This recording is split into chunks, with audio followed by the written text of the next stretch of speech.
Well, good evening, good people and Eagle fans. Mark Holmes here, and as always, I want to say thank you all for watching, commenting, subscribing, and being part of the Joe Boo Sports Report. Without you guys, as well as you ladies, you know that this literally does not work. Hope everybody's had a great Mother's Day. Shout out to all the mothers out there.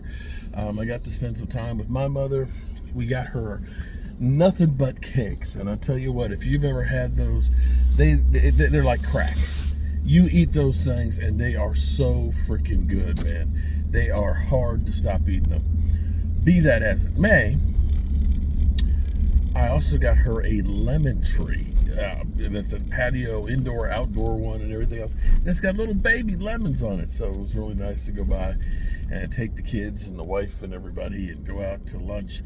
We had a great day. And then I had the live stream this evening, which was great, getting the channel members and stuff out, talking about the Dallas Cowboys and things. And you know, it's so funny because Momo, no matter what we do, it's a bad thing. Literally listening to my man Momo, and I don't mean to pound on Momo so much, but to say the things that they say, well, Cowboys got two number one wide receivers, and man, that's going to be a problem because there's not going to be enough balls to go around. What? Seriously? So, wait a minute. So you're saying we'd be better off with having Jalen Tolbert as their number two? Is that what y'all really saying? That would have been the wiser move because now we have too much talent. You know, bro, I'd be happy if we had three guys that could be number one. Because here's the thing, you know, the knock on CD Lamb, you know, when he got to 1,700 yards was Dan Saleo and stuff were saying, you know, well, he gets so much of his stuff, or I don't know if it was Dan Saleo, but they say he gets a lot of his catches in the slot, you know, inside and stuff, as opposed to AJ Brown. He has to always be on the outside. I don't care what you do. You get 1,700 plus yards in a season. I don't care if they call you the fourth wide receiver. I'm going to take it and be happy about it.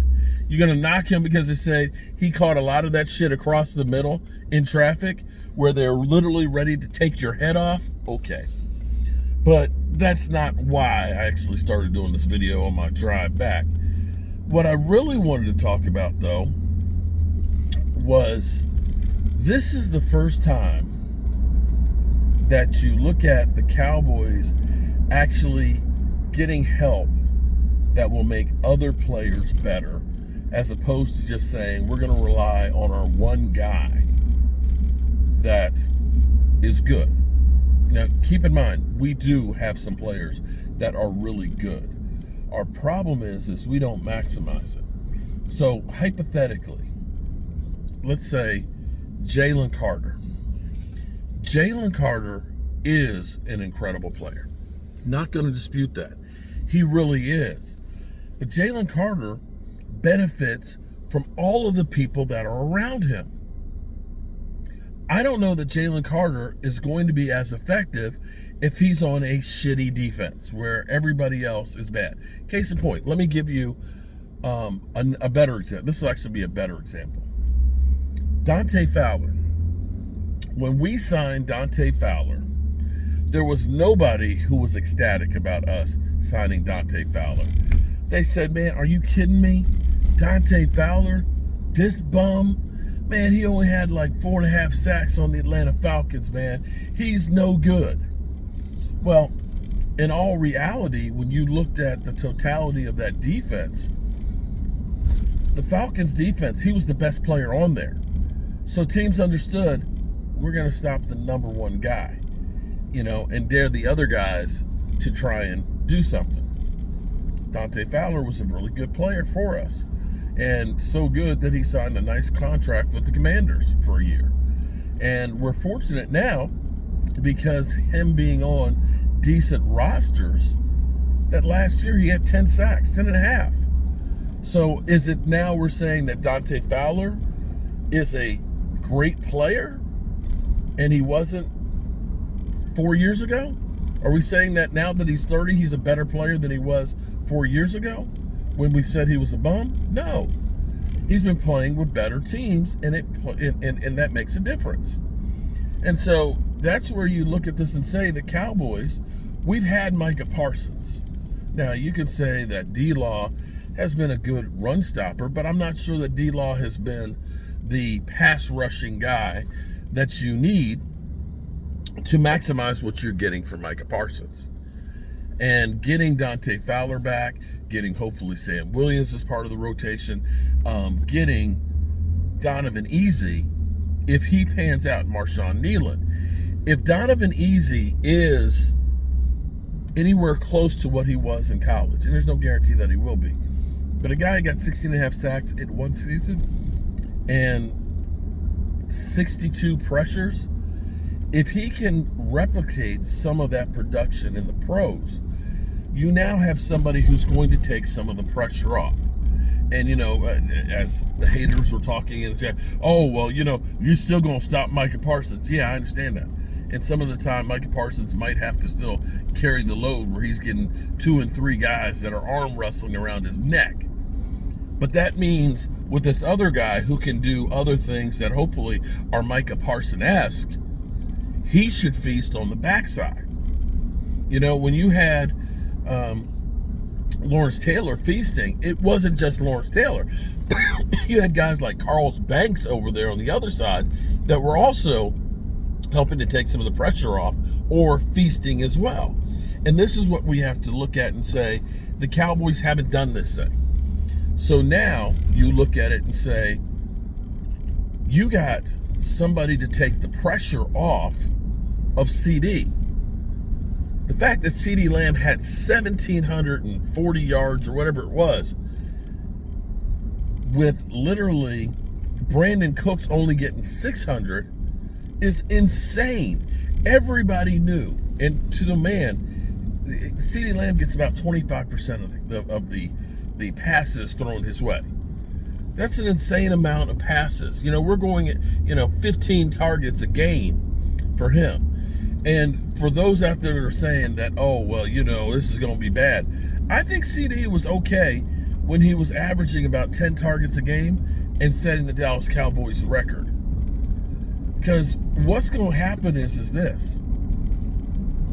You're going to see George Pickens get some of that lion's share of some of the attention too. Sometimes he might get double. Sometimes CD might. But what you're going to see is you're not going to see them covered as much. You're going to see a little bit more space for the quarterback to be able to throw the football. Yeah, you're going to see more separation. And because you have those guys that are complementing each other, 2-1s, as some people want to say, that means your number 3 guy, your tight end, these two can clear out all this stuff going deep. You get George Pickens and CeeDee Lamb going deep, if that don't stretch the field, bro, ain't nothing going to stretch the field. And so with that field stretched, you got some crossing routes in the middle there. You got the tight ends, intermediate.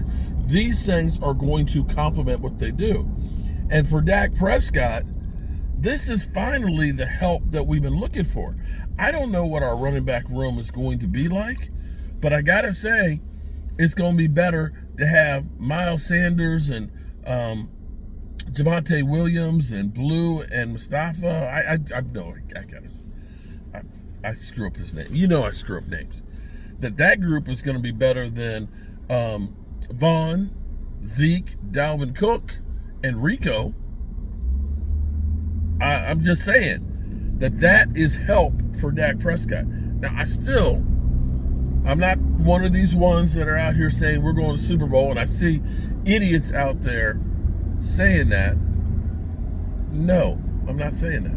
What I'm saying is this is a much better team. Thank God we have a much better team. And I am excited about this team, and excited and hope that they continue to be selectively aggressive. And as we start seeing some of these veterans that'll start getting released for cap maneuvers, as well as we got a rookie who can do what he does for less, get released, then I am all for this. I am excited.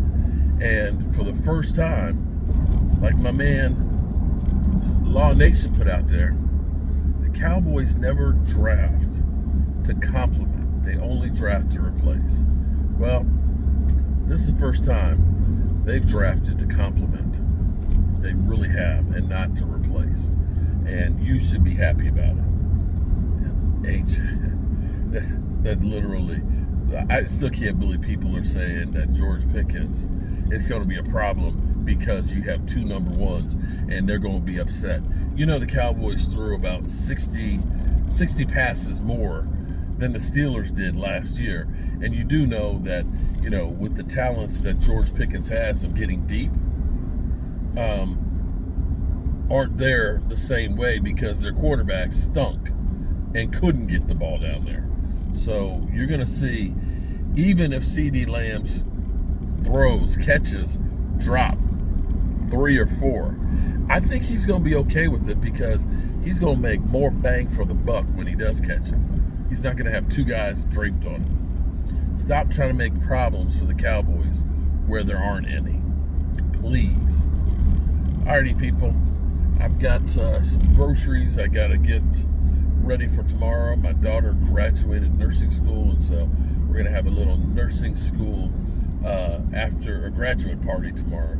So I'm going to make some shish kebabs and some nice hibachi rice and some grilled corn. Yeah. Yep. Although I think it's going to rain, so I'm going to be doing that in the rain. Oh well. Whatever it takes for my babies. Peace out.